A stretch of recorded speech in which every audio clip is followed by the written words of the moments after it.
بسم اللہ الرحمن الرحیم۔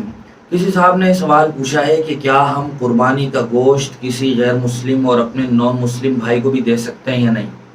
تو اس سوال کا جواب یہ ہے کہ جو گوشت ہمیں قربانی کے جانور سے حاصل ہوتا ہے وہ گوشت ہمیں 3 حصوں میں تقسیم کرنا چاہیے۔ یہی بہتر اور افضل طریقہ ہے۔ ایک تو یہ ہے کہ آدمی اپنے گھر والوں کے لیے ایک حصہ رکھے، دوسرا حصہ وہ اپنے رشتہ داروں کو تقسیم کر دے صلہ رحمی کے طور پر، اور تیسرا حصہ وہ غریبوں اور فقیروں کے درمیان تقسیم کر دے۔ بہت سی مرتبہ ایسا ہوتا ہے جو ہمارے رشتہ دار ہوتے ہیں وہ بھی صاحب حیثیت ہوتے ہیں، وہ خود بھی قربانی کرتے ہیں، انہیں خود قربانی کے گوشت کی ضرورت نہیں ہوتی ہے۔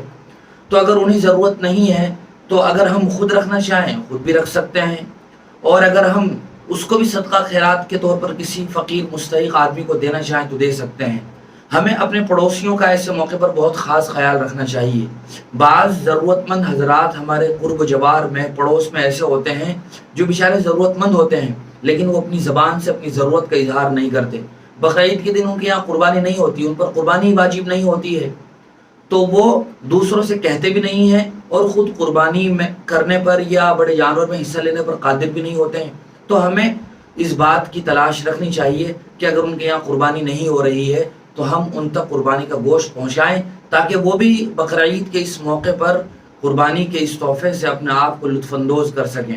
اور جہاں تک تعلق ہے غیر مسلم اور نان مسلم کو قربانی کا گوشت دینے کا، تو اس کی بھی شریعت میں گنجائش ہے، دیا جا سکتا ہے۔ اگر ہمارا کوئی نان مسلم بھائی ایسا ہے جو گوشت کھاتا ہے، بہت سارے لوگ کھاتے ہیں جو مسلمان نہیں ہے لیکن گوشت کھاتے ہیں، اور خاص طور سے ہندوستان کے کئی صوبے ایسے ہیں کہ جہاں خوب گوشت کھاتے ہیں وہ حضرات بھی، لہذا اگر ہمارے پڑوس میں بھی کوئی گوشت کھاتا ہے اور وہ گوشت کی خواہش رکھتا ہے تو اسے بھی گوشت دیا جا سکتا ہے۔